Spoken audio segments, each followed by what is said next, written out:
Ibinigay ko sa iyo ang lahat. Pumayag ako sa lahat ng gusto mo. Pero ano? Ito ang isusukli mo sa akin, Joseph? Magdadala ka dito sa bahay natin ng kabit mo? Tama na, Lenny. Alam ko na hindi kita mabibigyan ng anak. Alam ko din na pahihirapan lang kita sa pag-aalaga sa akin dahil baldado na ako. Pero, bakit mo naman nagawa sa akin to? Alam mo kung ano ang dahilan. Mahal na mahal kita. Ginawa ko ang lahat ng makakaya ko. Mapasaya ka lang. Pasensya na. Mahal ko si Grace. Eh ako? Mahal mo ba ako? Mahal kita. Mahal? Mahal ba talaga o awa na lang ang natitirang dahilan kaya hindi mo ako maiwan? Mahal kita. Kung mahal mo ko, bakit ang sakit? Kung mahal mo ko, bakit nandito tayo ngayon sa sitwasyon na ito? Lenny. Pagmamahal, Joseph. Huwag mo nang gamiting dahilan ng pambababae mo sa pagmamahal mo sa akin dahil hindi ako tanga. Baldado lang ako pero naiintindihan ko pa ang lahat ng nangyayari. Ginagawa ko lang naman ito para sa'yo. Dahil sa sakit mo. Sinasabi ko na nga ba, itong sakit ko pa rin talaga ang punot dulo ng lahat. Sabihin mo nga sa akin ang totoo, Joseph. Talaga ako? Mahal kita. Mahal. Pero hindi sapat para mapigilan ka magdala dito ng babae. Tama ba? Matutulungan ako ni Grace na maalagaan ka. Mabait siya at naiintindihan niya ang sitwasyon nating dalawa. Anak ko, Joseph! Ni minsan ba sumagi man lang sa isip mo kung ano ang pwede kong maramdaman sa ginagawa mo sa akin ngayon? Kung maiintindihan ko din ba ang dahilan kung bakit mo dinala dito ang babaeng yan? Oo! Hindi! Sa tingin ko nga nakalimutan mo nang may asawa ka kaya naisip mo na patirahin dito ang kabit mong yan eh.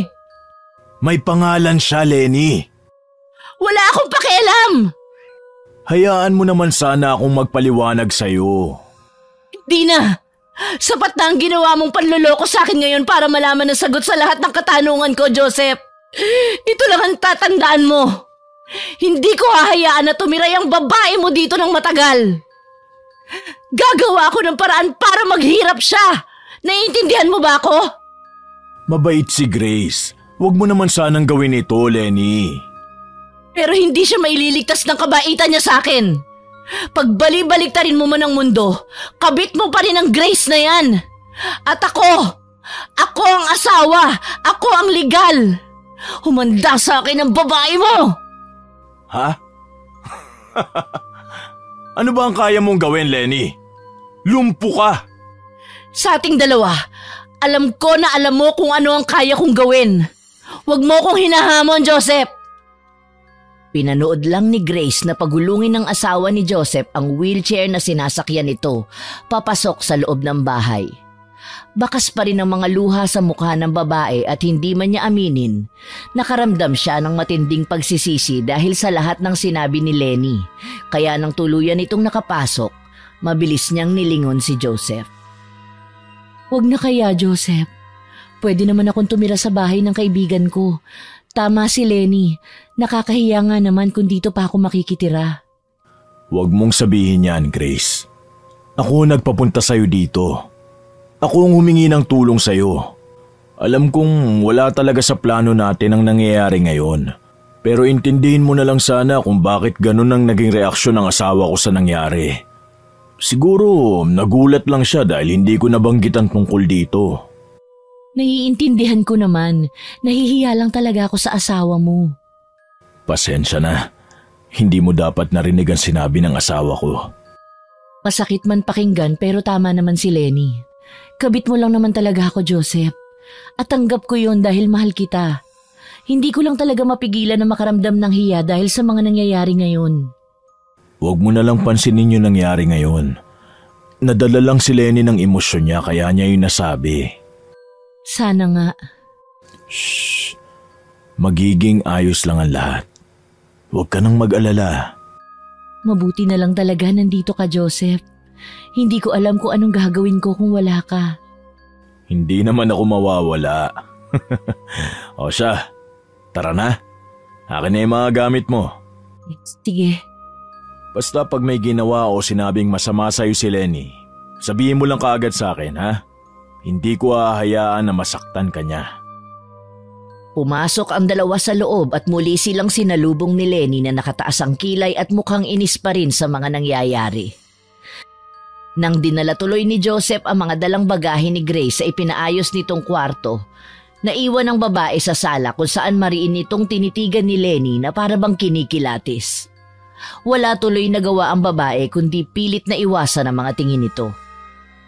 Hindi alam ni Grace kung ilang minuto siyang nakatayo sa harapan ng asawa ni Joseph.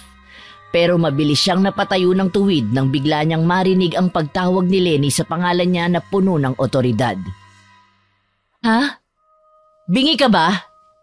Pasensya na, hindi ko kasi narinig ng maayos yung sinabi mo. Ang sabi ko, anong pinakain mo sa asawa ko para magawa mo siyang mapaikot gaya ng ginagawa mo sa kanya ngayon? Wala akong ginagawang masama. Ha? Hindi mo ba alam na masama ang ginagawa mo ngayon? Naninira ka ng relasyon ng iba. May asawa na si Joseph pero pinatulan mo pa rin. Mahal ko ang asawa mo. Pwes, wala sa lugar yung nararamdaman mo para sa kanya. Kung ako sa'yo hanggat maaga pa, wag mo na kaming guluhin. Hindi ka kailangan ng asawa ko. Alam ko, pero dahil lang naman kay Joseph kaya ako pumayag na dito tumira. Hindi man niya aminin, ramdam ko na mahirap para sa kanyang nangyari sa inyo. At dahil nga mahal ko ang asawa mo, kusang loob ako nagsabi sa kanya na tutulong ako para alagaan ka. Nababaliw ka na ba? Naririnig mo ba ang mga sinasabi mo sa akin ngayon, Grace? Kabit ka! Hindi ka dapat nandito ngayon para mag-alaga ng asawa ni Joseph. Mag-alaga sa akin! Hindi mo naman kailangan pumayag, Lenny. Napag-usapan na namin ito ni Joseph at pumayag naman siya. Kaya nga nandito ako ngayon. Mahal na mahal mo talaga ang asawa ko, ano? Alam kong mali, pero hindi ko pagsisisihan ang nararamdaman ko para sa asawa mo. Tanga! Isa kang baliw! Hindi ko alam kung masasabi mo pa sa akin ang lahat ng sinabi mo ngayon pagdating ng panahon. Pero isa lang ang alam ko. Nakakaawa ka! Ngumiti lang si Grace sa sinabi ng asawa ni Joseph bago ito pumasok sa loob ng kwarto kung saan naabutan ng lalaki na abala sa pag-aayos ng mga gamit niya. Hindi pa nga sana nito mapapansin ang presensya ni Grace kung hindi pa siya naupo sa mismong harapan ni Joseph at tinulungan ng lalaki na mag-ayos ng mga gamit. Sa gitna ng pagliligpit nilang dalawa, hindi napigilan ni Grace na mapaisip habang nakatitig sa gwapong mukha ni Joseph. May parte man sa utak niya na nagsasabi na mali ang lahat ng nangyayari. Gusto niyang ibaon yun sa kailaliman ng kamalayan niya para maiwasan na magsisi. Alam kasi ni Grace na may asawa na ito nung una pa lang, kaya pilit niyang iniwasan si Joseph. Pero sadyang mapaglaro ang tadhana at mas lalo lang siyang nahulog dito na nauwi nga sa sitwasyon na kinaroroonan niya ngayon. Bakit ang tahimik mo? Wala naman, may naisip lang ako. May nasabi bang masama si Lenny habang nasa labas ka kanina? O nagsisisi ka na kaagad sa naging desisyon mo? Hindi, wala. Bakit parang may malalim kaya tang iniisip? May problema ba? Pagod lang siguro ako. Gusto mo nang magpahinga? Pwede na ba? Oo naman. Saglit lang at kukuha ako ng ekstrang unang sa labas na pwede nating gamitin. Natin? Sa akin ka tatabi? Oo. Sa'yo naman talaga ako tumatabi, Grace.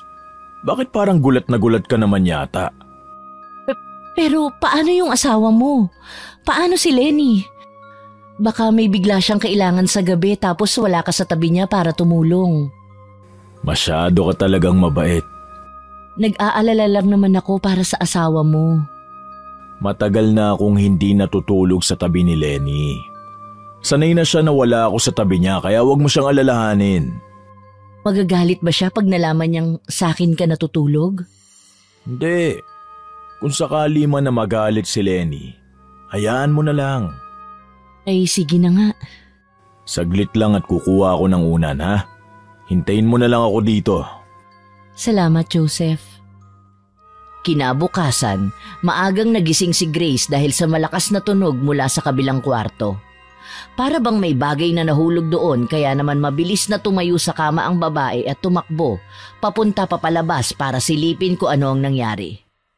Nang makarating sa tapat ng pinto, sumalubong kaagad kay Grace ang asawa ni Joseph na nasa sahig at pilit na gumagapang papunta sa wheelchair nito.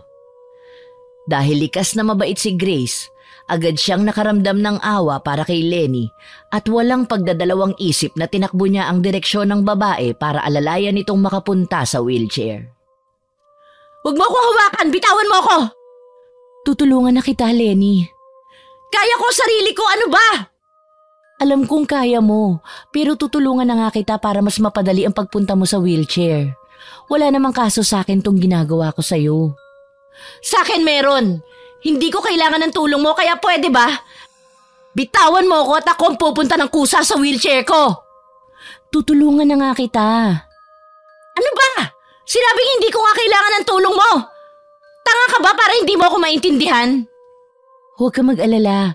Bibitawan naman kita pag nakaupo ka na dun sa upuan. Malapit na tayo." "Bitawan mo ako, Grace!" "Huwag ka nang magpipiglas. Baka bumagsak tayo pareho." "Lintik! Bakit hindi mo ba ako hayaan na lang? Ilang beses ko ba sasabihin sa'yo? Kaya ko nga ang sarili ko!" "Anong nangyayari dito?" "Itong kabit mo, masyadong pakialamera. Sinabi ko nang kaya kong pumunta sa wheelchair mag-isa pero ayaw niya akong bitawan. Sabihan mo nga siya, Joseph!" Bumagsak kasi siya sa sahig kanina eh." "Oh, tinutulungan ka lang naman pala. Bakit nagagalit ka kaagad?" "Dahil hindi ko nga kailangan ng tulong ng kabit mo." "Lenny, ayusin mo nga ang pananalita mo kay Grace. Tinutulungan ka na nga niya eh." "Joseph, tama na." "Pati ba naman ikaw hindi na rin makaintindi? Hindi ko nga siya kailangan." "At ano, hahayaan mo na lang na magmukha kang kawawa sa harapan ni Grace dahil lang sa pagmamataas mo? Ganun ba?" "Ang pakialam mo kung magmukha nga akong kaawa-awa sa harap niya?" "Asawa kita." "Wow! Asawa? Simula nang dinala mo ang babaeng yan dito, nawalan ka na ng karapatan na tawagin akong asawa, Joseph! Mahiya ka nga sa balat mo!" "Ano ba, Lenny?" "Joseph, tama na, wag na kayong magtalo." "Hindi, ipinapahiya ka na lang nitong si Lenny. Tinutulungan mo na nga siya tapos siya pa ang maiganang magalit." "Mana, kumalma ka." "Yan, ganyan nga! Makinig ka sa kabit mo!" Lintik talaga. Pagkatapos ng nangyari, iniwasan na ni Grace na lapitan ang asawa ni Joseph at maging sanhi ulit ng pagtatalo ng mag-asawa. Pero dahil sadyang kailangan talaga ng tulong ni Lenny, hindi nito mapigilan na tulungan ng babae sa tuwing tumutumba ito at hindi makatayo. May ilang pagkakataon din na nasasaktan na siya ni Lenny pero dahil nga mabait ang babae, hinayaan niya lang ito at patuloy na inintindi. Makalipas ang ilang araw, napansin ni Grace ang unti-unting pagtanggap ng asawa ni Joseph sa tulong niya. Sa kabila kasi ng paninigaw at pagtaboy nito sa babae, hindi nagpatinag si Grace at patuloy pa rin na tumutulong. "Uminom ka na ng gamot mo." "Ako na! Iabot mo sa akin yung tubig." "Heto oh." Nga pala, inilagay ko na sa loob ng banyo yung damit na isusuot mo. May tubig ka na rin." "Mabuti naman. Si Joseph, nasaan?" "Nasa labas yata, may kukunin daw." "Himala ata at hindi ka sumama." Wala kasing maiiwan sa'yo dito sa bahay kaya nagpaiwan na lang ako." "Tanga ka ba? Ang tagal ko nang naiiwan dito mag-isa kaya hindi mo ko kailangan bantayan." "Kahit na." "Hindi ko alam kung bakit sinasayang mo yung oras mo sa akin. Wala ka naman mapapala sa lumpong katulad ko." "Masama bang tulungan ka?" "Oo, dahil nagsasayang ka lang ng pagod sa katulad ko. Hindi mo ako madadala sa pagiging mabait mo, Grace." "Hindi mo naman kailangang madala. Gusto ko lang talagang tulungan ka." "Tingnan natin kung magagawa mo pa ako matulungan pagdating ng araw." "Anong ibig mong sabihin?" "Damo pa ba yung sinabi ko nung unang beses na tumuntong ka dito sa bahay namin?" "Grace, samahan mo nga ako dito sa labas." "Saglit lang, Lenny ha. Pupuntahan ko lang si Joseph." "Grace!"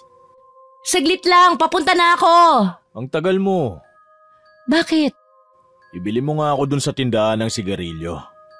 Sige, akin na ang pera. Paglabas pa lang ni Grace ng gate, napansin na kaagad niya ang kakaibang tingin ng ilang mga tambay sa kabilang lugar, lalo na ng mga nakatatandang babae. May mga mapanlait itong tingin at kahit hindi marinig ni Grace ang mga binubulong ng mga ito, alam niyang siya ang laman ng kwento ng bawat taong nadadaanan niya. Nang marating nga niya ang tindahan, dali-dali itong bumili at agad na ring umalis para maiwasan ang matanong ng mga tao doon. Akala ni Grace ay ligtas na siya mula sa mga tsismosa nang matanaw na niya yung gate, pero nagkamali ang babae. Bigla siyang napatigil sa paglalakad nang harangin siya ng isang matandang lalaki na mukhang kanina pa naghihintay. Gustuhin man itong iwasan ni Grace, bigla siyang hinawakan ng matanda sa braso at may kakaibang ngisi sa labi na tinitigan siya nito. Ikaw ba iha ang bagong kalaguyo ni Joseph? Bakit niyo na itanong, Manong? Kalat na kasi dito sa aming lugar na may inuwi daw na babae si Joseph. Ikaw ba yon? Ako nga ho. Aba, at hindi mo talaga itinanggi ano? Makapal ang mukha mo, iha. Kailangan ko na hong umalis. Magandang araw ho sa inyo. Saglit lang. Bastos ang ugali mo Kinakausap ka pa tapos tatalikuran mo ko? Anong bitiwan ninyo ako? Aray! Nasasaktan ho ako! Ikaw ang kabit ni Joseph? Manong, natatakot na ho ako sa ginagawa ninyo. Tumigil na kayo, parang awa nyo na. Bakit? Wala naman akong ginagawa sa'yo, iha.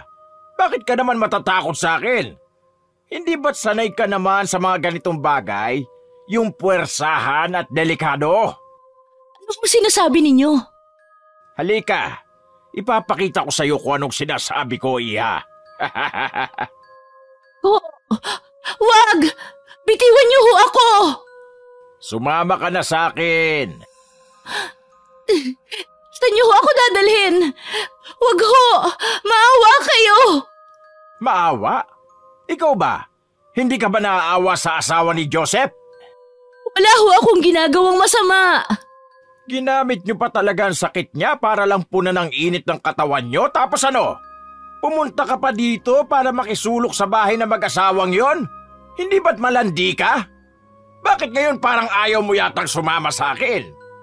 Hindi ko ho kayo maintindihan. Kung ganon, ipapaintindi ko sa'yo, iha. Halika! Bitiwan niyo ho ako! Tulong! Ano ba? Huwag kang maingay. Joseph! Tulungan mo ako!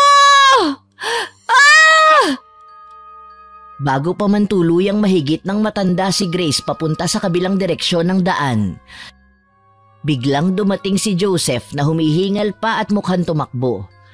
Ilang segundo lang itong tiningnan ng matanda bago magpatuloy na higitin ng dalaga. Kaya naman si Grace na mismo ang nagtanggal ng magaspang nitong kamay sa braso niya at takot na nagtago sa likod ng lalaking si Joseph. Grace! Ayos ka lang ba? Ano masakit sa'yo? Sinaktan ka ba niya? Hindi naman, pero Joseph, natatakot ako. Shh! Nandito na ako. Pasensya na, Joseph, kung natakot ko itong babae mo. Nagkaroon lang naman kami ng kaunting katuwaan. Anong ginagawa mo, Manong Pedro? Bakit? Inihiram ko lang naman ang kabit mo, Joseph. Hindi naman siguro masama kung paglaruan ko yung isa dahil dalawa naman ang babae mo, di ba? Kung gusto nyo nang mapaglalaruan, humanap kayo na sa inyo. Kayo na mismo nagsabi, sa akin ito, kaya huwag nyong pakialaman. Masyado ka naman yata madamot, iho. Kabit mo lang naman ang babaeng yan, kaya bakit hindi mo ipahiram sa akin? Abat, bastos pala ang bibig nyo eh. Mahiya naman kayo, Manong Pedro. Ako ba talaga ang bastos sa ating dalawa, Joseph? Kalat na sa buong lugar natin ang kababuyan mo, kaya ikaw sa ating dalawa ang dapat mahiya. Sinira mo ang pamilya mo. Wala kayong pakialam sa buhay namin, kaya pwede ba? Huwag kang manggugulo. Umalis na kayo dito bago pa ako tumawag ng pulis. Tignan natin kung saan ka dadali ng pagiging sakim at sabik mo sa babae. Tara na, Grace. Pumasok na tayo sa loob. Lumipas ang ilang linggo matapos noong nangyari at naging bihira na ang paglabas ni Grace sa lugar ni na Joseph. Natakot na kasi ang babae dahil sa nangyari, kaya hanggat maaari ay nanatili na lang ito sa loob ng bahay. Nagpatay mali siya na lang din ito sa mga naririnig niya sa paligid at minabuti na lang iwasan ng mga tao na may masamang sasabihin sa kanya. Abala si Grace sa pagpupuna sa katawan ng asawa ni Joseph nang bigla siyang makarinig ng malalakas na katok sa labas ng bahay. Dahil abala ang kasama nitong si Joseph sa pag-aayos ng makina ng sasakyan, walang ibang magbubukas ng gate kaya naman binilisan nito ang pagbibihis kay Lenny at agad na ring pumunta sa baba para alamin kung sino ang kumakatok. Bakit po? Sino po ang hanap nila? Jay? Tagal mo akong pagbuksan ng pinto ah. Jay, anong ginagawa mo rito? Ano pa ba? E di binibisita ka? Ginulat mo ko! Sira ka talaga! Alam ko. Wala ka bang balak na papasukin man lang ako? Nangangalay na ako dito kakatayo oh. Eh, oo, pasok ka. Ay, sa wakas. Bakit ka pala biglang napasugod? Binibisita nga kita. Tagal mo nang hindi nagpaparamdam sa dati mong tinitiran. Kaya sinadya na kita dito. Medyo naging abala kasi ako kaya hindi na ako nakabalik kaagad. Kumusta naman ang buhay mo dito? Masama ba ang ugali ng asawa ni Joseph? Jay, huwag ka nga maingay, baka marinig ka. Sus, hindi yan. Ano nga, masama ba? Medyo. Pero kaya ko naman. Malamang, ikaw pa ba? Halika dito tayo maupo sa salas. Nauuhaw ka ba? Nagugutom? Anong gusto mo? Ayos lang ako. Huwag ka na mag-abala pa. Sigurado ka ha? Pwede naman akong bumili ng makakain mo sa labas. Naku, wag na. Baka bigla ka pang kuyugin ng mga tao sa labas. Mukhang lahat pa naman ng tao dito galit sa'yo. OA mo naman. Totoo nga. Teka, nasan ba si Joseph? Parang di ko yata nakikita. Gusto mo bang tawagin ko? Nasa likod lang naman yun ng bahay kaya paniguradong maririnig niya pag bigla ko siyang tinawag. Nagbibiro lang naman ako. Biglang napalingon ng dalawa sa pinto ng isang kwarto nang bigla doong lumabas si Lenny na nakasakay sa wheelchair at may inis na ekspresyon sa mukha. Hindi naman sana ito papansinin ng dalawa lalo na ni Grace, pero kumunot ang noon niya nang mapansin ang biglang pananahimik ng kaibigan nitong si Jay. Nakatitig lang ito sa direksyon ng asawa ni Joseph at bakasang pagkaseryoso sa mukha. Tatanungin pa lang sana ni Grace kung ano ang dahilan ng bigla nitong hindi pag-imik nang matigil sa ere ang pagbukas ng bibig niya nang biglang tumayo si Jay. Napansin ng babae ang biglang pagtagaktak ng pawis ng binata, kasabay ng sunod-sunod nitong paglunok na para bang takot na takot habang nakatingin sa loob ng laman ng dala nitong bag. Dahil sa kuryosidad, tumayo si Grace at nilapitan ang pwesto ng kaibigan niya bago dahan-dahang silipin ang bagay na tinititigan nito. Doon nakita ng dalaga ang isang maliit na bote na may lamang hindi matukoy na likido. Kumukulo yon at patuloy na bumubula mula sa loob. Jay? Jay, may problema ba? Hoy, ano ba yung sinisilip mo? Ha? Anong sabi mo? Sabi ko, ano yung sinisilip mo? Ano yung laman ng bote? Wala. Gamit ko lang to. Gamit? Eh bakit parang bigla kang pinagpawisan nang makita mo yan? Mainit kasi dito eh. Mainit ba? Gusto mo ba ipaglabas kita ng electric fan? Hindi na. Mabuti pa, lumipat na lang tayo ng ibang lugar na pwedeng tambayan. Doon na lang tayo sa harapan ng gate nyo. Bakit naman doon? Aalis na rin naman ako eh, kaya doon na lang tayo mag-usap. Sandali lang naman. Tara na. Hindi na nagawang makaangal pa ni Grace dahil tuluyan na itong nahigit ng kaibigan niyang si Jay papunta sa labas ng bahay. Nang marating nila ang mismong tapat noon, nanlaki ang parehong mga mata ng dalaga nang bigla siyang hawakan ni Jay sa balikat at marahas na iniharap siya habang nagmamasid sa paligid. May problema ba, Jay? Tinatakot mo ako sa ginagawa mo ngayon. Umalis ka na dito, Grace. Tumakbo ka na. Ha? Anong ibig mong sabihin? Ano bang nangyayari, Jay? Hinaan mo ang boses mo. Baka marinig nila tayo. Sinong nila? Basta, umalis ka na dito sa lalong madaling panahon.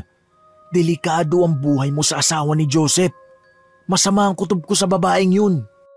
Ipaliwanag mo sa akin kung anong nangyayari para naman maintindihan kita. Naguguluhan na ako at natatakot. Makinig ka na lang, Grace. Kung hindi ka aalis ngayon, baka tuluyan ka nang hindi makalabas ng buhay sa bahay na yan. Delikado mga katulad ng asawa ni Joseph. Ano bang nangyayari? Parang awa mo na, Grace. Umalis ka na dito. Iwan mo na si Joseph habang wala pang nangyayaring masama sa'yo. Sasaktan ka ng asawa niya. Hindi ko iiwan si Joseph. Walang mangyayaring masama sa akin dahil wala namang magagawa ang asawa niya. Nakita mo ba, Jay? Lumpo si Lenny. Kaya imposible ang sinasabi mo sa akin ngayon na masasaktan niya ako. Hindi mo naiintindihan ang mga sinasabi mo. Mapapahama ka dito. Mamamatay ka. Jay, ano ba? Hinaan mo nga ang boses mo, baka marinig ka ni Joseph. Maniwala ka sa akin, Grace. Delikado ang buhay mo dito. Tama na, walang mangyayaring masama sa akin. Jay, huwag ka masyadong mag-alala. Pagkatapos ng naging usapan nila ni Jay, umalis na rin kaagad ang binata kaya naman dali-dali nang pumasok sa loob si Grace kung saan sinalubong ito ni Lenny. Tiningnan lang siya ng babae ng ilang minuto bago ito muling pumasok sa loob ng kwarto nito at isinarado ang pinto. Gustuhin man niyang pigilan na isipin ang mga katagang binitawan sa kanya ng kaibigan niyang si Jay, hindi na alis sa isip ng babae ang mga naging usapan nila. Pasimple tuloy na muling tiningnan ni Grace ang saradong kwarto ng asawa ni Joseph bago ito nagpatuloy sa paglalakad papalayo. Sa mga nagdaang araw, naging madalas ang pagbisitang ginawa ng kaibigan niyang si Jay sa bahay ni na Joseph. Kahit si Grace ay nagulat din dito, pero nang maisip niya na ginagawa lang ito ng binata para bantayan siya, ay hinayaan na lang niya itong magpabalik-balik na halos doon na tumira. Ano? Ayos ka lang dito? Ikasampu mo na yatang tanong yan sa akin at gaya ng sagot ko sa iyo nung una, ayos nga lang ako. Alam mo, dapat siguro huwag ka na bumalik dito. Nag-aalala ka lang sa akin. Wala namang nangyayaring masama gaya ng sinabi mo. Pero balik ka pa rin ng balik dito. Nag-aalala lang naman ako para sa kaligtasan mo, Grace. Wala ngang mangyayaring masama. Masyado ka lang paranoid. Mabuti na yung nag-iingat. Baka nga hindi ako makapunta dito ng ilang araw eh. May bahay kasi akong pwedeng puntahan na pwedeng makatulong sa'yo. Salamat naman at titigil ka na rin kahit papaano. Napapansin pa naman ni Joseph yung pagbabalik-balik mo dito. Nagtataka na siya. Basta, kung may mangyaring kakaiba, umalis ka kaagad dito. Gagawa ako ng paraan para makabalik agad, kaya huwag ka mag-alala. Hindi naman talaga ako nag-aalala, Jay. Anong pinagsasasabi mo dyan? Akong natatakot para sa'yo eh. Bakit ba naman kasi natatakot ka? Basta! O siya, alis na ako. Babalik ka agad ako. Babalikan kita. Oo na.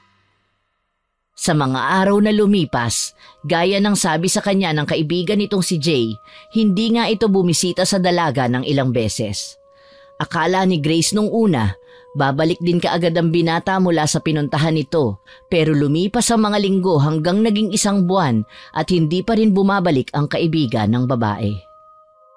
Dahil abala sa mga ginagawa sa bahay, nawala na lang din sa isip ni Grace ang tungkol sa pagbalik ni Jay. Mas naging tutok kasi ang dalaga sa pag-intindi sa asawa ni Joseph dahil sa paglala ng pagiging baldado nito, kaya naman nawala na siya ng oras na makapag-isip-isip tungkol sa kanyang kaibigan. Naiihi ata ako ah. Magbabanyo ka? Sasamahan na kita.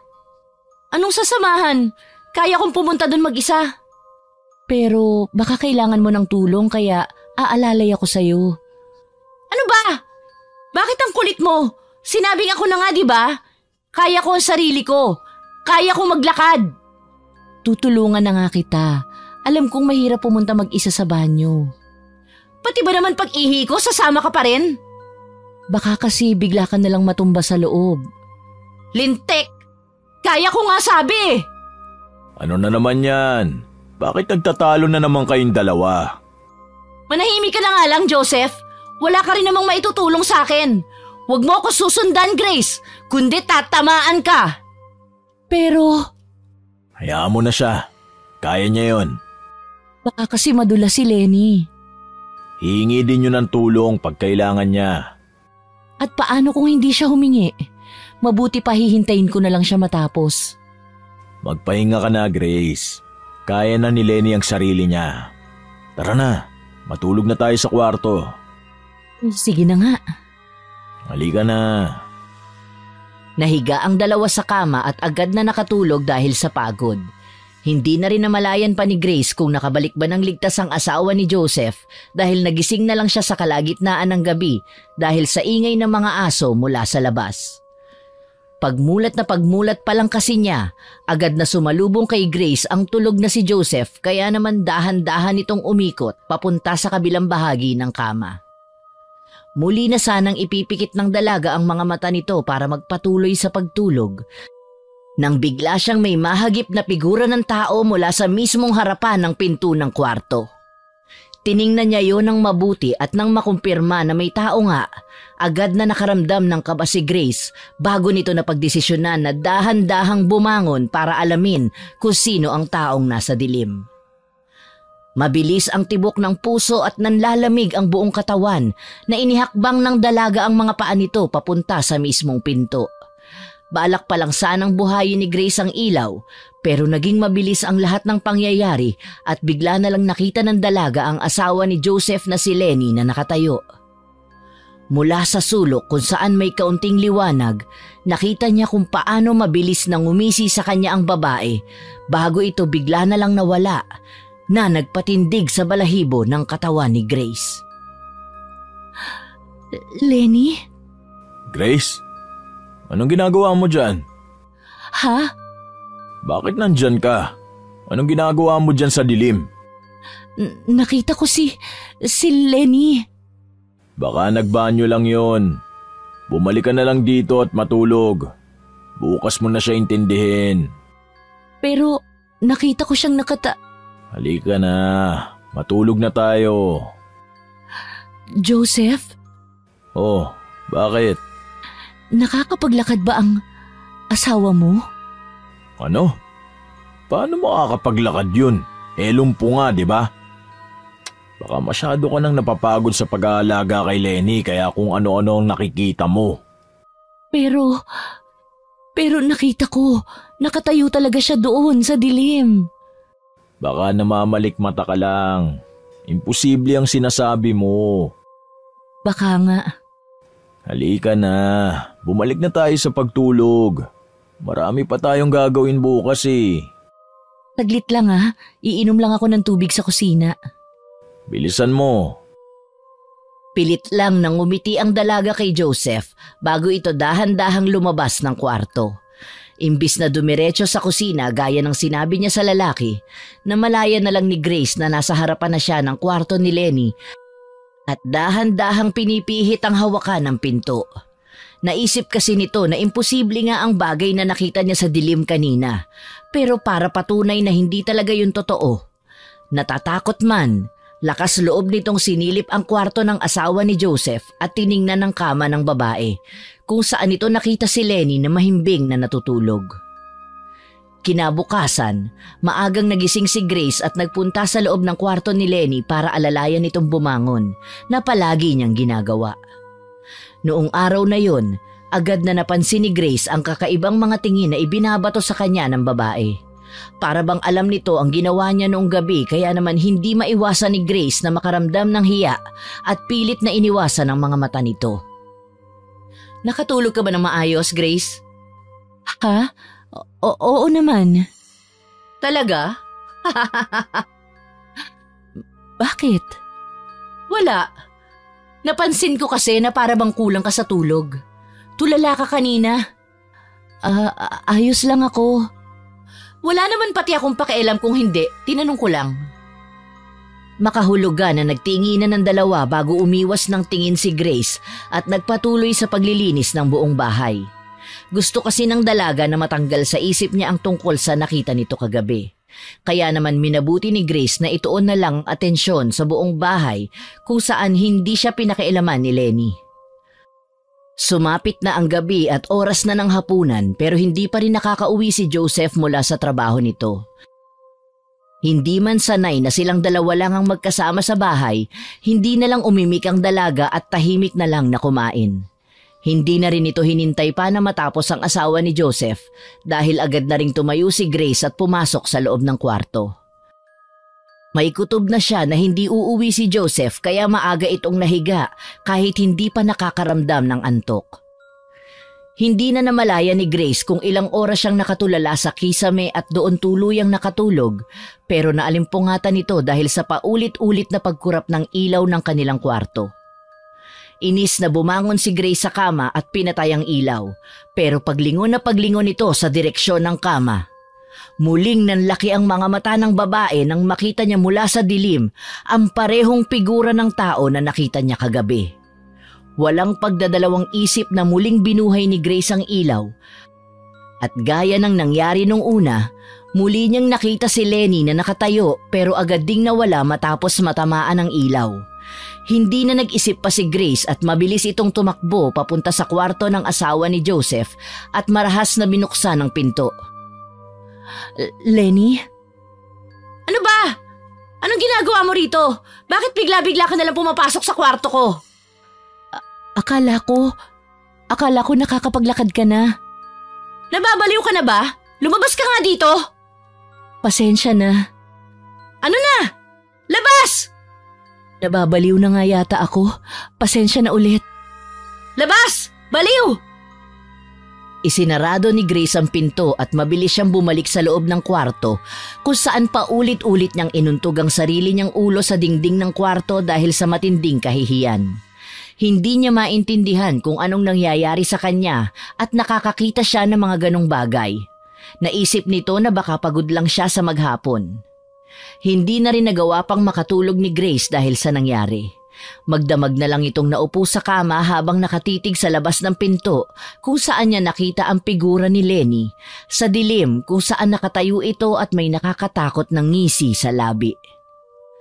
Dahil walang tulog, hindi pa tuluyang sumisikat ang araw nang bumangon si Grace at lumabas.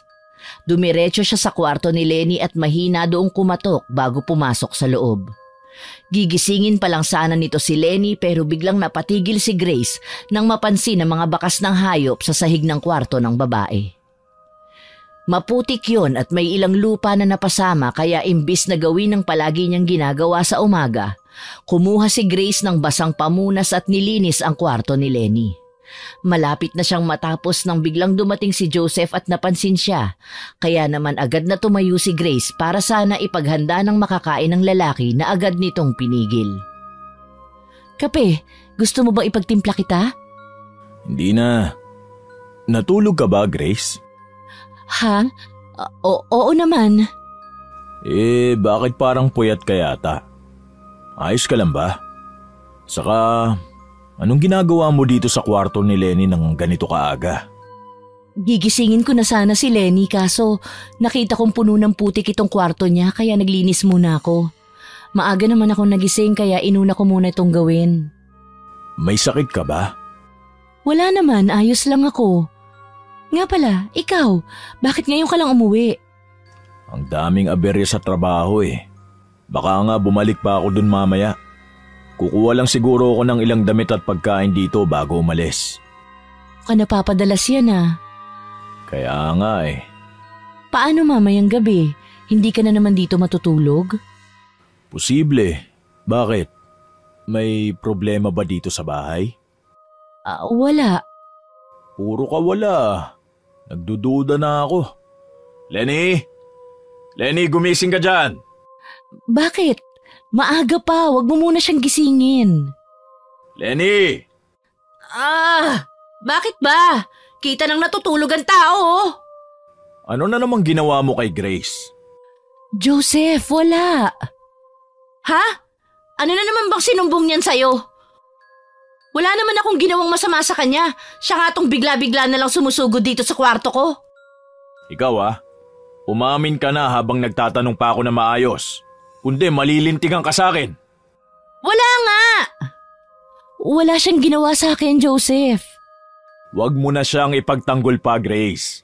Kilala kita. Lintik na buhay to, kagigising lang Napagbibintangan agad. Wala akong ginawa dyan sa kabit mo, kaya pwede ba? Lumabas na kayo dito dahil umiinit lang ang ulo ko. Ang aga-aga. Pasimpleng nilingon ni Grace si Lenny, pero tiningnan lang siya nito ng masama bago tuluyang sumarado ang pinto. Sa buong maghapon tuloy, napansin ng babae na pinag-iinitan siya ni Lenny dahil sa sinabi ni Joseph. Mabuti na lang at hindi natuloy sa trabaho ang lalaki, kaya naman nagagawang iwasan ni Grace ang mga binabalak ng asawa nito sa kanya. Naging mabilis ang lahat ng pangyayari noong hapon na yon. Magkakasabay ang mga ito na kumain at agad na ring nahiga pagsapit ng gabi. Matapos kasi nitong punasan ng katawan ng asawa ni Joseph, bumalik na kaagad ito sa kwarto para magpahinga. Pero hindi pa man tuluyang lumalalim ang pag-idlip nito gaya ng palaging nangyayari sa kanya. Nagising si Grace dahil sa hindi maipaliwanag na pakiramdam.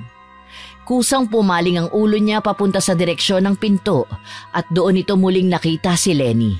Hindi katulad ng una niyang nakita.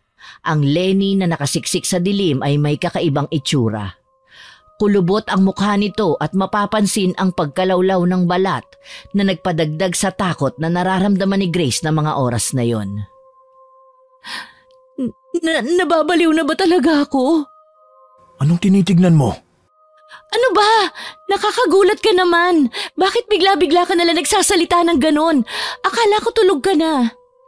Bakit ba? Napansin ko lang naman na nakatingin ka sa labas ng pinto kaya nagtanong ako. Ayos ka lang ba? Oo, medyo natakot lang ako. Ano ba kasing tinitingnan mo doon? Oo, wala. May napansin lang ako sa dilim. Magpahinga ka na. Kung ano-ano tuloy ang nakikita mo . Pwede mo bang isarado yung pinto? Hindi lang ako makatulog ng maayos pagbukas. Ganun ba? O sige, saglit. Salamat. Yan, okay na? Oo. Matulog na tayo. Baka pagod lang yan. Sa paglipas ng mga araw, akala ni Grace, titigil na ang mga kakatuwang bagay na nakikita niya patungkol sa asawa ni Joseph. Pero naging malala lang ang mga sumunod na pangyayari. Umabot yun sa punto kung saan nakakaramdam na ng matinding takot ang babae sa tuwing sumasapit ang dilim, lalo na pag wala si Joseph sa bahay. May mga pagkakataon kasi na nakikita ni Grace si Lenny na gumagapang sa ilalim ng kama nila. Minsan pa ay nasa taas ito ng kisame at para bang gagamba na nakadikit habang may nakakatakot na ekspresyon sa mukha. Dahil sa mga nangyayari, naging mailapang dalaga sa asawa ni Joseph kahit na wala siyang ebidensya na totoo ang mga nakikita nito. Ilang ulit din niyang sinabi kay Joseph ang tungkol doon pero hindi ito naniwala sa kanya at palaging ipinipilit na baka pagod lang si Grace dahil sa pag-aalaga. Hanggang sa dumating nga ang isang gabi na kinatatakutan ng dalaga. Kayo na muna ang bahala dito sa bahay . Baka sa makalawa pa ako makauwi dahil kailangan ko mag-overtime sa trabaho. Hindi ba pwedeng sumama na lang ako sa'yo? Sasama ka? Paano si Lenny? Walang mag-aalaga at magbabantay sa kanya dito. Pero... Bakit parang gustong-gusto mo naman atang dumikit sa asawa ko? Akala ko ba aalagaan mo ko, Grace? Manahimik ka dyan, Lenny . Hindi ka nakakatawa. Umuwi ka na lang kaya mamayang gabi. Pipilitin ko. Babalik naman ako bukas kung hindi man ako makauwi kaagad. Kaya huwag ka mag-alala. Sige. O siya, aalis na ako. Magsarado ka agad kayo ng bahay . Malapit nang dumilim. Iingat ka. Ha? Bakit ba palagi ka na lang nauutal? Para kang tanga. Pasensya na. May bigla lang kasing pumasok sa isip ko kaya hindi kita narinig ng maayos kanina. Shh. Tulungan mo nga akong pumasok sa loob ng kwarto. Linisin mo na rin yung sahig. May mga putik na naman ba? Oo. Dapat siguro isara mo yung bintana mo sa gabi para hindi ka mapasok ng kung ano-anong hayop. Dami mong satsat. Linisin mo na lang. Sige. Tara na. Pagsapit ng 10:00 ng gabi, nasa loob na kaagad ng kwarto si Grace. Isinara na rin ito ang pinto ng kwarto nila at nahiga sa pinakasulok ng kama kung saan kitang-kita ni Grace ang buong paligid ng kwarto. Hindi kasi maintindihan ng babae kung anong problema sa kanya, pero nakaramdam si Grace ng matinding kaba at takot nung gabing yun na naging dahilan kung bakit paranoid itong nagbantay sa paligid. Pinakiramdaman niya ang lahat ng bagay na malapit sa kanyang direksyon. Lalo na ang kabilang kwarto kung saan natutulog ang asawa ni Joseph. Gustuhin man niyang ipahinga ang mga mata dahil sa pagod, may nagsasabi sa utak niya na may masamang mangyayari ng gabing yun, kaya naman naging mahirap para sa dalaga ang mag-relax. Tanging tunog lang ng paggalaw ng relo at ang mabibigat na paghinga ni Grace ang maririnig sa paligid. Hindi naman nagtagal, biglang bumuhos ang malakas na ulan sa labas at nasundan niyo ng pagkamatay ng kuryente. Kukuha pa lang sana si Grace ng ilaw pero mabilis siyang napalingon nang magsimulang gumalaw ang hawakan ng pinto na para bang may pilit na nagbubukas noon. Grace, tulungan mo ako! Lenny? Tulungan mo ako! Tumumba yung wheelchair! Pero... Grace, ano ba? Wala akong makikita dahil sa dilim. Hihintayin na lang natin bumalik yung ilaw bago kita tulungan. Grace, buksan mo tong pinto! Bakit? Tulungan mo ako! Lalabas ako mamaya. Pasensya na talaga. Grace! Huwag mo naman akong takutin ng ganito, Lenny. Parang awa mo na. Grace! Tama na, please! Buksan mo tong pinto! Buksan mo! Ah! Buksan mo to! Papasukin mo ako, Grace! Lenny, tama na! Buksan mo ito! Tumigil ka na, please! Lumabas ka dyan! Nanindig ang lahat ng balahibo ni Grace sa katawan matapos niyang marinig ang kakaibang boses ng babae. Naging malagong yun na para bang malaking tao si Lenny, kasabay ng marahas na paggalaw noong hawakan ng pinto. Kung nung una ay pilit lang na pinipihit ng asawa ni Joseph yung hawakan, ngayon ay para bang gusto na talagang sirain ng babae ang pinto para lang makapasok. Tuluyang nanginig ang katawan ni Grace dahil sa takot. Tumakbo siya papunta sa pinakadulong bahagi ng kwarto at nagsimulang magsisigaw sa bintana para humingi ng tulong sa labas. Alam kasi ng dalaga na hindi na si Lenny ang nasa labas ng kwartong yun at malakas ang kutob ni Grace na mapapahamak siya oras na tuluyan niyong makapasok. Tulong! Tulungan ninyo ako, mga kapitbahay! Sige, sumigaw ka lang, Grace. Iparinig mo ang takot mo sa akin. Saklolo! Papasok na ako, Grace! Wag! Tulong!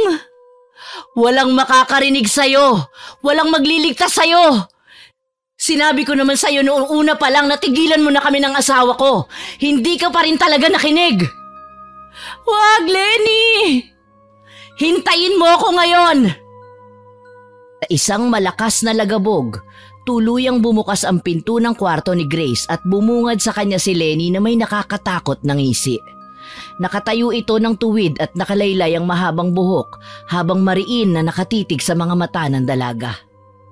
Sinigawan ito ni Grace ng ilang ulit pero dahan-dahang naglakad ang babae papunta sa kanyang direksyon na agad namang inatrasan ni Grace dahil sa takot. Paanong nakakalakad ka? Nagulat ka ba? Totoo ang mga nakikita ko? Oo. Totoo ang lahat, Grace. Mula nung unang gabi hanggang sa mga pagkakataon na nakikita mo kung nasa ilalim ng kama nyo.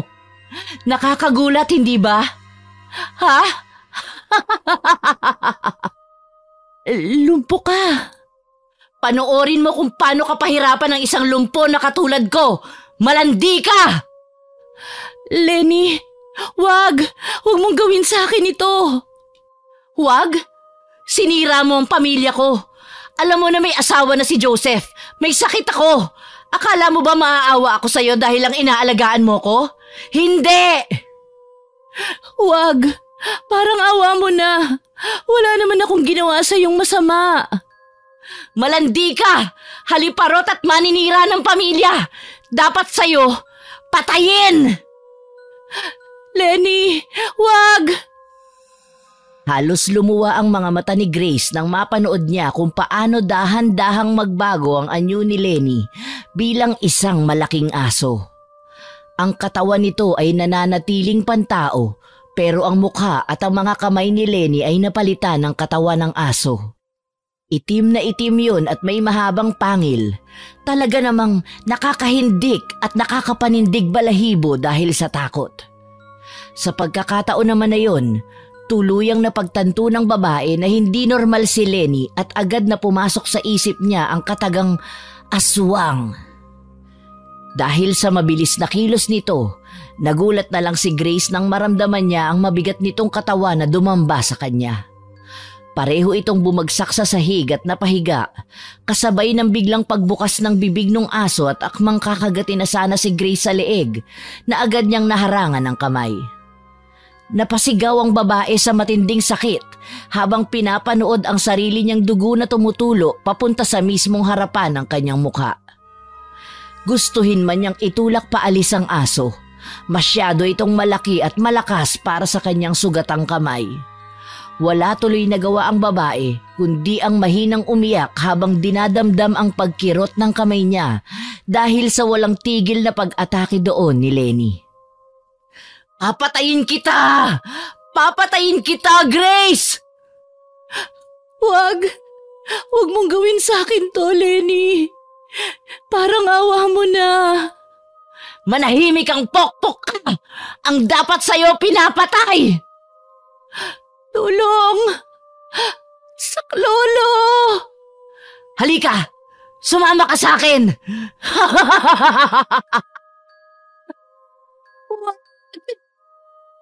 Gusto man ni Grace magpumiglas para makatakas kay Lenny. Tuluyan siyang nahawakan nito sa pareho niyang mga paa at balak na sanang higitin papunta sa labas ng pinto. Pero pareho silang napatigil nang biglang sumulpot si Joseph sa mismong harapan ng pinto. Walang mababakas na gulat sa mukha nito pero hindi yun binigyan ng pansin ni Grace gamit ang natitira niyang lakas. Malakas niyang sinigawan si Joseph para humingi dito ng tulong. Sa hindi naman inaasahang pangyayari, tiningnan lang siya ng lalaki bago ito dahan-dahang naglakad papunta sa direksyon nila ni Lenny. Nandito na ako. Joseph, tulungan mo ko. Parang awa mo na. Oh! Huwag mo sabihin na akala mo dumating itong asawa ko para iligtas ka.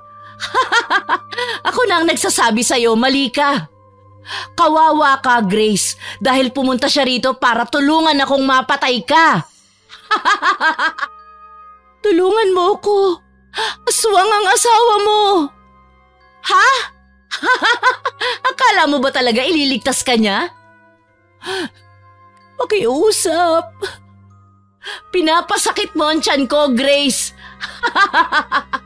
Parehong-pareho talaga kayo nitong babae mo, Joseph. Mga bobo! Mga walang kwenta! Joseph! Tama ka ba talaga, Grace? Hindi ka nga sabi ililigtas ng asawa ko. Bumalik siya dito para tumulong. Naririnig mo ba ako? Pumunta siya rito para tulungan akong patayin ka sa ayaw at sa gusto ni Joseph. Anong? Naiintindihan mo na ba ngayon? Tama na, Lenny. Halika na, tulungan mo kong higitin itong si Grace papunta sa kabilang kwarto. Narinig mo ba? Ha? Sinabing tama na. Joseph, huwag mong gawin to. Mahal kita. Hindi ka maililigtas ng pagmamahal mong yan, Grace. Mamamatay ka dito sa mismong bahay namin. Joseph, please. Iligtas mo ako sa asawa mo. Huwag ka nang tumakas.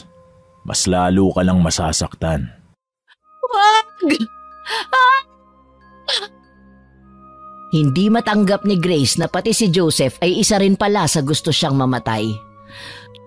Tuluyan-tuloy itong nanghina at tinitigan ang likod ng dalawa habang hinihigit ang lugaw niyang katawan papasok sa loob ng kwarto ni Lenny.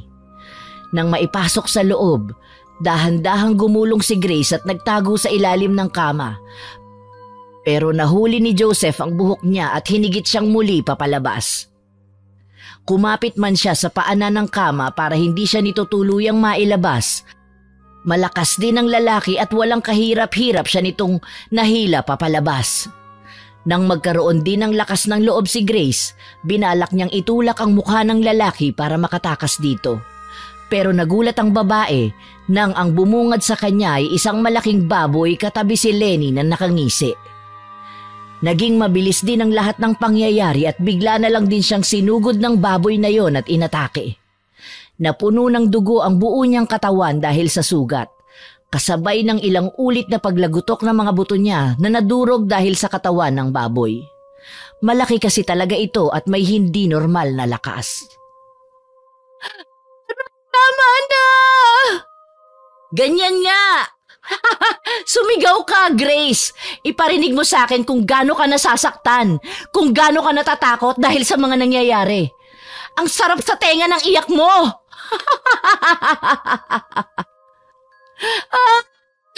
Ang sakit! Tama na! Sige pa! Huwag niyong gawin sa akin to! Masakit! Dahan-dahan mo siyang patayin, Joseph. Ipatikim mo sa babaeng yan ang sakit sa ginawa niyang pagsama sa'yo dito sa bahay. Joseph! Tama na! Ganyan ang parusa sa mga katulad mo, mga maninira ng relasyon. Aray ko! Tama na, Lenny! Ayoko na! Tama! Ganyan nga! Unti-unting namamanhid ang buong katawan niya sa patuloy na pag-atake ni Joseph sa baboy nitong anyo. Utay-utay, tinatanggap na rin ng buong katawan ni Grace ang lahat ng sakit na ibinibigay sa kanya ng mag-asawa. Naisip din ng babae na doon na talaga siya mamamatay, kaya naman ipinikit ni Grace ang kanyang mga mata at tinanggap ang bawat kagat at pagbutas ni Joseph sa tiyan niya na ang pinupunteriya ay ang mga lamang loob nito. Tahimik na umiyak lang si Grace at nagdasal habang patuloy na sumisigaw sa loob ng isip. Akala niyo nung mga oras na yun, tuluyan na siyang mamamatay sa kamay ng dalawang aswang na mag-asawa. Pero nagulat ang babae at mabilis na napamulat ng marinig ni Grace ang malakas na pagbukas ng pinto ng kwarto. Doon bumungad sa kanya ang kaibigan nitong si Jay na humihingal. Jay? Grace? Jay, umalis ka dito! Mga hayop kayo! Anong ginawa niyo sa kaibigan ko, ha? Huwag! Tumakbo ka na, Jay! Mapapahama ka rito! Iligtas mo ang sarili mo, parang awa mo na! Dumating pa talaga ang kaibigan mo, Grace! Hindi ko inaasahan na babalik siya dito. Hindi ba takot na takot ka nang nalaman mo na aswang ako? Papatayin kita! Gusto mo din bang mamatay gaya ng nangyayari sa kaibigan mong malandi? Manahimik ka! Huwag! Huwag, Lenny! Ako na lang! Matapang ka na ngayon, ha? Huwag niyong galawin ng kaibigan ko, parang awa niyo na. Ako na lang ang patayin niyo. Ililigtas kita, Grace. Ligtas? Nahihibang ka na ba? Walang magagawa ang isang katulad mo laban sa amin ng asawa ko. Masasayang lang ang pagod mo, kaya pwede ba? Umalis ka na habang pinapayagan pa kita. Dahil sa oras na uminit ang ulo ko, baka pati ikaw ay hindi na rin makalabas dito ng buhay. Umalis ka na, Jay. Akala mo ba natatakot ako sa'yo? Hindi! Pilit mang sigawan ni Grace ang kaibigan nito. Hindi nakinig ang lalaki at bigla na lang sumugod papunta sa direksyon niya habang may bagay na inilalabas sa dala nitong bag. Pinanood ng babae kung paano nakipagbuno ang kaibigan niyang si Jay sa aswang na si Joseph gamit lang ang kung ano-anong langis. Ibinabasbas niya yon sa katawan ng baboy na nagiging dahilan ng malakas nitong pagpalahaw na parabang nasasaktan. Hindi na naintindihan ni Grace ang sunod na ginawa ng binata dahil tuluyan siyang napahiga sa sahig habang hawak ang tiyan niya na hindi tumitigil sa pagdurugo. Hindi na rin nagawa pang lumingon nito para tingnan si Jay dahil sa matinding panghihina. Ang tanging nagawa lang nito ay ang pakinggan ng paligid kung saan narinig niya ang palitan ng palahaw ng mga ito. Hindi naman nagtagal. Wala nang narinig si Grace na ingay ng baboy sa paligid at tanging paghinga na lang ni Jay at sigaw ni Lenny ang natira. Ha? Paanong? Anak ako ng albularyo. Kaya kung ako sa'yo, tumakbo ka na dahil hindi kita hahayaang mabuhay. Albularyo ka lang. Bangkilan ako. Alam ko ang lahat ng tungkol sa mga katulad mo. Kung ganon, alam mo din na kaya kong gawing aswang ang kaibigan mong si Grace. Bitawan mo siya! Bakit parang bigla ka yatang natakot? Hindi mo siguro inaasahan ang sinabi ko, no? Aray! Bitawan mo sabi ang kaibigan ko! Kung sa tingin mo, kaya mo ako kagaya ng ginawa mo sa asawa ko si Joseph, pues nagkakamali ka. Malakas ako! Tumigil ka na, Lenny. Tama na! Manahimik ang malandi ka! Hindi naman mangyayari ang lahat ng ito kung hindi dahil sa'yo eh. Hindi ko alam kung anong nakita sa'yo ni Joseph para bigla na lang niya akong lokohin. Mahal ako ng asawa ko. Tahimik pa rin sana ang buhay namin ngayon. Masaya kung hindi ka dumating. Mahal ko ang asawa mo, alam mo yun. Hindi ko naman kayo ginulo. Hindi ba tumulong pa nga ako kay Joseph na alagaan ka? Dahil mahal ko siya at hindi yun labag sa loob ko. Wala akong pake! Akala mo ba mababago ang isip ko pagkatapos mong sabihin yan? Hindi! Kung kinakailangan kong gawin kang aswang tulad ng ginawa ko kay Joseph, makaganti lang sa'yo, gagawin ko! Anong ibig mong sabihin? Bago pa man makasagot si Lenny, nagulat na lang si Grace nang makita ang kaibigan nito na nasa likod na ng babae at may hawak na pamalo. Sa isang mabilis at malakas na hampas, tumumba ang babae at napahiga sa sahig. Tuluyang binibitawan ang nanghihina ng katawan ni Grace na agad na sinalo ni Jay at inihiga sa malapit na kama. Pinanood ni Grace na itali ng binata ang asawa ni Joseph sa isang upuan bago ito mabilis na lumapit sa kanya at dali-daling binuhat siya saka itinakbo papalabas ng bahay. Hindi pa man tuluyang nakakalayo ang dalawa. Narinig nila ang malakas na sigaw ni Lenny mula sa loob ng bahay kaya mas binilisan pa ng lalaki ang takbo. Hindi man alam ni Grace kung saan sila pupunta. Mahigpit siyang kumapit sa katawan ni Jay habang mahinang dumadaing dahil sa pagsakit ng kanyang sugat na dumudugo pa rin. Grace? Grace, ayos ka lang ba? Jay? Huwag kang pipikit. Hahanap tayo ng malapit na ospital na pwedeng gumamot sa mga sugat mo. Buisit, hindi pa rin talaga tumitigil yung pagdurugo. Delikado to. Saan tayo pupunta? Hindi ko alam. Pero kailangan natin makalayo. Baka sundan tayo ng asawa ni Joseph at maabutan. Mahirap na. Paano kung hindi tayo makatakas? Baka maabutan nila tayo at mapatay. Huwag kang magsalita ng ganyan. Hanggat kaya natin tumakbo, tatakbo tayo. Si Lenny lang naman na may kakayahan na humabol sa atin dahil hindi ko siya napuruhan kanina. Si Joseph, siguro hanggang kinabukasan tulog pa rin yun. Salamat at dumating ka. Akala ko mamamatay na ako kanina. Mabuti na nga lang talaga at nakinig ako sa sinasabi ng utak ko kanina. May masama na kasi talaga akong kutob na may mangyayari sa iyo masama kaya kahit malayo, nagbiyahe na kaagad ako para pumunta dito. At yun nga, naabutan kita. Yung tungkol sa sinabi ni Lenny, totoo ba na alam mo na talaga na aswang siya nung unang araw pa lang? Oo, nakita mo yung langis sa bag ko? Yung sinilip mo noon? Ibinigay yun sa akin ng nanay ko noon. Kumukulo yun sa tuwing may aswang sa paligid. Nakita mo naman, kumukulo yung laman ng bote nung unang araw na pumunta ako sa bahay nyo. Kaya nalaman ko na aswang ang asawa niya. Si Lenny lang? Oo, siguro hindi naman talaga aswang si Joseph noong mga panahon na yun. Posible na ginawa lang siyang aswang ng asawa niya dahil sa nangyari. Para na rin makaganti sa'yo. Diyos ko, kaya ba sabi ni Lenny gagawin niya rin akong aswang? Oo, kaya niyang gawing aswang ang isang normal na tao kung gusto niya. Ganun ang mga bangkilan. At paano kung nagawa nga niya akong isang aswang? May posibilidad pa ba na bumalik ako sa dati? Tungkol ba talaga sa iyo ang tanong mong yan? O para kay Joseph? Gusto ko lang naman malaman kung posible pa natin siyang mailigtas mula kay Lenny. Wala na. Paano ka nakasigurado?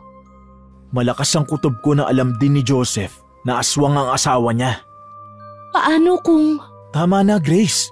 Munti ka na nga mamatay dahil sa pagmamahal mo sa lalaking yun eh. Tumigil ka na. Sorry. Ayos lang. Tara na. Kumapit ka sa akin na mahigpit. Tatakbo ko na mabilis.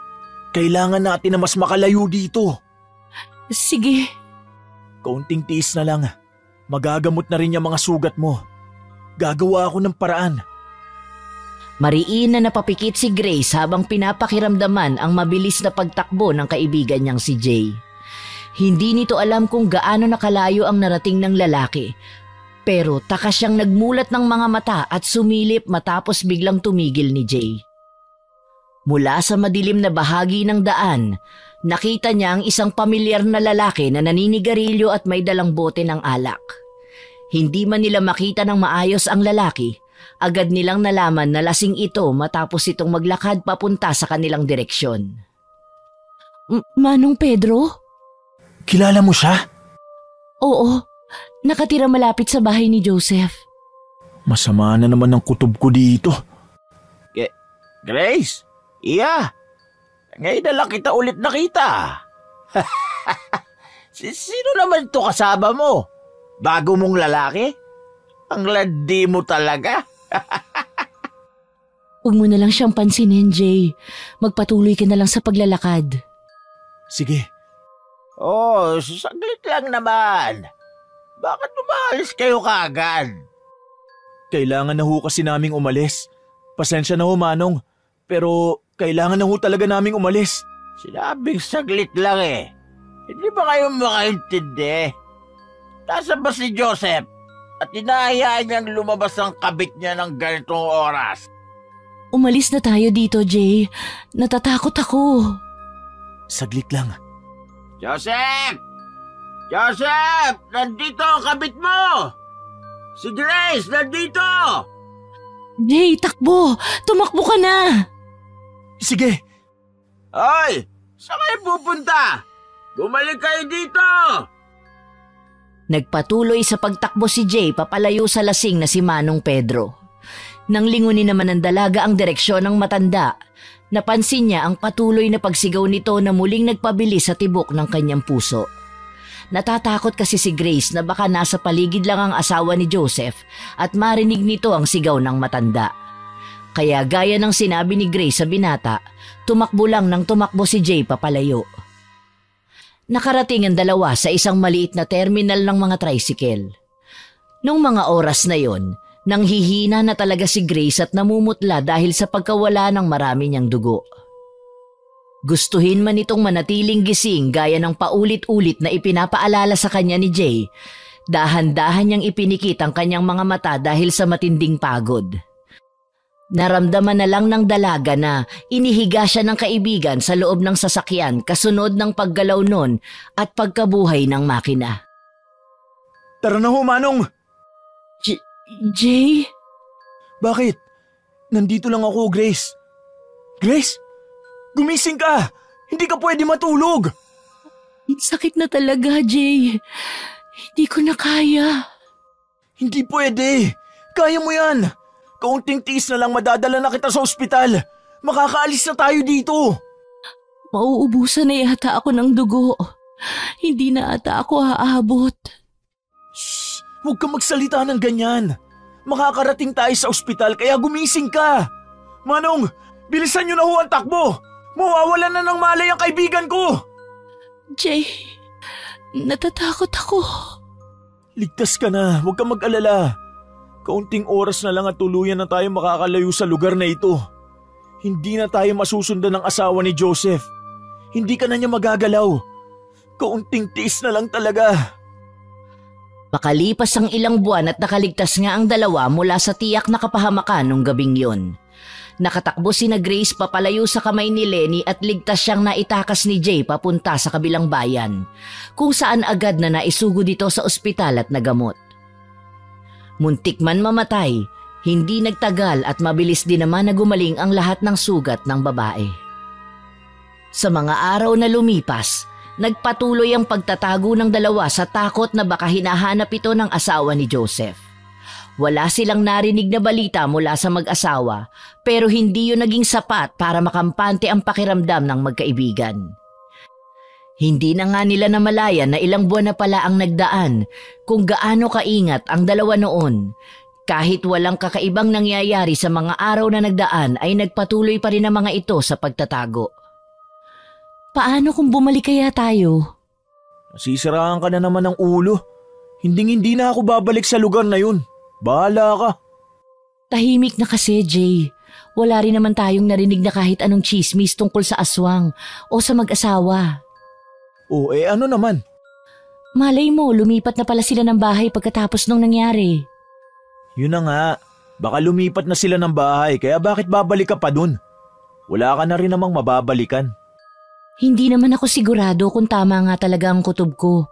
Kaya nga dapat puntahan natin. Ang tigas talaga ng ulo mo. Dali na kasi. Hindi ka ba natatakot? Paano kung balikan ka ng asawa ni Joseph? Paano kung sa pagkakataon na to, hindi ka na talaga makatakas? Di patay ka. Hindi na mauulit yun. Binigyan mo naman pati ako ng pangontra kaya hindi na nila ako malalapitan. Yan ang sinasabi ko. Hindi porket may pangontra ka, Grace, ligtas ka na kaagad sa aswang. Pangontra nga lang, di ba? Oo na, samahan mo na kasi ako. Nakakainis ka naman. O siya, sasama na ako. Salamat. Agad na nagbiyahe si Grace at ang kaibigan nito pabalik sa bahay ni Joseph. Hindi pa man tuluyang nakakarating sa mismong tapat ng bahay, agad na nakaramdam ang babae ng magkahalong takot at kaba. Ayaw niyang ipahalata sa kaibigan nito ang kanyang nararamdaman pero agad na napansin ni Jay ang ekspresyon ng mukha niya, kaya kumunot ang noo ng binata at mahinang napailing. Naunang naglakad si Grace papunta sa direksyon ng bahay at nang marating na nga nito ang mismong harapan ng gate, lumingon nito kay Jay at hinintay na makalapit. Bago pa man nila mapasok ang loob, agad na napatigil sa paghakbang si Grace dahil sa boses ng isang matanda. Wala na sila dyan. Manong Pedro, ano ang ibig niyong sabihin? Matagal nang umalis yung mag-asawa dyan. Ilang buwan na rin sigurong nakalipas. Bakit ho kaya? Alam niyo ho ba kung anong dahilan? Ikaw, sino pa ba? Kalat na sa buong bayan na ikaw ang dahilan kaya biglang umalis sina Joseph dito para lumipat ng bahay sa ibang lugar. Siguro dahil tumakbo ka kasama niyang bago mong lalaki. Nakipag-usap naman ho kayo na maayos. Nakikipag-usap naman ako na maayos ah. Sinabi ko nga na umalis na dyan yung mag-asawa, di ba? Maayos nga ho. Wala naman kayong respeto kay Grace. Dapat magbigyan ng respeto ang mga katulad niya. Ba't? Bastos talaga ho kayo, no? Tama na, Jay. Umalis na tayo rito. Hinila ni Grace ang kaibigan niya paalis sa dating tapat ng bahay ni Joseph at muli silang sumakay sa pampasaherong tricycle pabalik sa kabilang bayan kung saan sila nagtago. Napansin niya ang pananahimik ng lalaki kaya naman hindi na lang ito umimik hanggang sa makabalik na nga sila sa kanilang lugar. Pagkatapos ng nangyari, hindi na bumalik si Grace sa bayan ni Joseph. Nagpatuloy na lang siya sa pamumuhay sa bayan na tinirhan nila ng kaibigan nitong si Jay at doon nagbagong buhay. Naghiwalay na rin ng landas ang dalawa at nagpatuloy sa pamumuhay. Dahil nga malapit ito sa isa't isa, hindi nakakalimot ang lalaki na bisitahin si Grace 2 beses sa isang buwan para kumustahin ito. Wala na ring nangyaring kakaiba sa buhay ng dalaga, kaya naman unti-unti na niyang kinalimutan ang mapait na pangyayari sa kanyang buhay kung saan muntik na siyang mamatay sa kamay ng mga aswang. Ginamit ni Grace na aral ang lahat ng naranasan niya ng gabing yun at mas pinili na lang na mamuhay mag-isa nang walang tulong ng lalaki maliban sa matalik niyang kaibigan na si Jay. Oh, paano? Alis na ako. Sige, salamat nga pala sa lahat ng tulong mo sa akin. Wala yun. Magkaibigan tayo, di ba? Normal lang na tulungan kita kahit ang kalabang ko pa mga aswang. Loko ka talaga. Mag-ingat ka dito ha. Wala na ako sa paligid kaya umayos ka. Tawagan mo na lang ako pag may nangyaring hindi maganda at dadating ka agad ako. Oo na. At parang awa mo na. Pumili ka naman ng matinong lalaki. Yung walang sabit o walang asawa. Mapapahama ka lang talaga sa mga ganong klase ng lalaki. Mamaya aswang na naman. Hindi na, natatakot na ako. Nakakadala pala. Mabuti naman. O siya, alis na ako ha. Bye-bye. Umiwas ka sa mga aswang ha. Oo, ikaw din. Kinawayan ni Grace ang kaibigan nito at pinanood ang umaandar na jeep papalayo sa terminal kung saan niya ito hinatid. Nang hindi na niya matanaw yung sasakyan, saka lang siya tumalikod at may matamis na ngiti sa labi na naglakad papalayo. Maraming nangyari sa buhay ni Grace. Maganda, masaya, nakakatakot at nakakamatay. Marami siyang napulot na aral dahil sa nangyari at sa awa naman ng Diyos, hindi na siya nakasalubong pa ng panibagong aswang matapos ang lahat.